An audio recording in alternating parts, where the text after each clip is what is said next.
Auto রাইডটি খুবই enjoy করেছি। বাখরাবাদ থেকে চৌমুহনী পর্যন্ত এত সুন্দর এবং স্মুথ রাস্তা কুমিল্লাতে আরেকটিও নেই।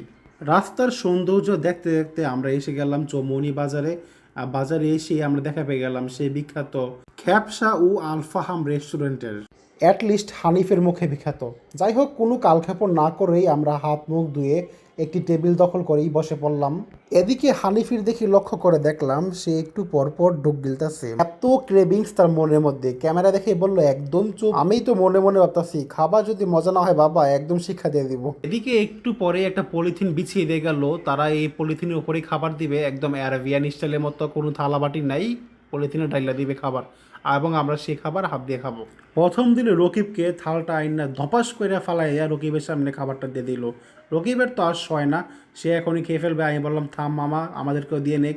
তারপর খাবার দিয়ে গেল আমাকে। এদিকে হানিফের তো খাবার দেয় না, হানিফ তো অনেক মন খারাপ করে রোহিঙ্গাদের মতো আমাদেরই তাকায় আছে, মানে এখন যদি আমরা তারই রেখে খাই 100% আমাদের পেট ব্যথা করবে শিওর। এদিকে হানিফ তো খাবার না পাইয়া বসে কান্নাকাটি করতেছে। হানিফের এই করুণ অবস্থা দেখে রকিবের তো আর মনটা সয় না। রকিবে ওয়াইডারকে ডাক দিয়ে বললো ভাই ভাই আগে ওরে দেন ভাই, ওরে আগে দেন, নাহলে আমরা খাবো না। কোনো ইচ্ছা না থাকা সত্ত্বেও ওয়েটার হানিফকে খাবার দিতে বাধ্য হলো, আর হানিফের মুখে তো খুশির ছাপ বসে গেল। সবার শেষে সাইদুলের বাগা এসে পড়লো, সবাই খুশি। এখন সবাই একসাথে খাওয়া দাওয়া শুরু করলাম। খাবারটির দিক প্রথম চোখ পড়া মাত্রই মনে হলো যে এটা কোনো আরবিক খাবার না, এটা আসলে বলতে গেলে একটা আরবিক ও বাংলা খাবারের সংমিশ্রণ, বা অনেকটা বলতে পারেন শঙ্কর জাতের খাবার। গাজরের প্রচণ্ড ওভারলোড এই খাবারে বিদ্যমান। যাই হোক, হালকা মেখে চোখে প্রথম বাইকটা মুখে নিলাম। মুখে নেওয়া মাত্রই আমার মাঝে একটা মিশ্র প্রতিক্রিয়া আসে, মানে মুখে দেওয়া মাত্রই খুবই কনফিউজড লাগছিল আমার। শিওর হওয়ার জন্য আবারও একটা মাংসের বাইট মাখিয়ে আমি একটা লোকমা মুখে দিলাম, এবারও আমার মাঝে একটা মিশ্র প্রতিক্রিয়া দেখা দেয়। It's like one side of my brain says যে এটা কোনো আহামরি কোনো মজার খাবার না, আবার আমার আরেকটা ব্রেন বলে যে এই দামে এর চেয়ে ভালো কিছু আশা করাও যায় না।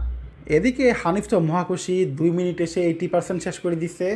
বিশ্বাস করেন ভাই, তার খাওয়া দেখে মনে হইতেছে যে এর চেয়ে ভালো খাবার দুনিয়াতে আর নাই। এদিকে মাথার উপর একটি মাথা নষ্ট ফ্যান হুদাই ঘুরতেছে, কোনো বাতাস দিতেছে না। তবে এটা নিয়ে কোনো চিন্তার কোনো কারণ নাই, কারণ এই রেস্টুরেন্টে এয়ার কন্ডিশনিং আছে। সবচেয়ে বড় ব্যাড সাইড হলো এখানে নলকূপের পানি স্পিড খুবই কম, যার কারণে দুইজন একসাথে হাত দিতে গেলে একটা মারপিট লাগিয়া যায় হাতে হাতে। সে যাই হোক, আসার সময় হানিফকে পুরো রাস্তা বকতে বকতে গালি দিতে দিতে দিতে দিতেই পুরো আসলাম। এই খাবারটা নিয়ে হাইপের কিছু নাই, এটা জাস্ট একটা বিলো অ্যাভারেজ খাবার। আজ এই পর্যন্তই, দেখা হবে আগামী কোনো ভিডিওতে।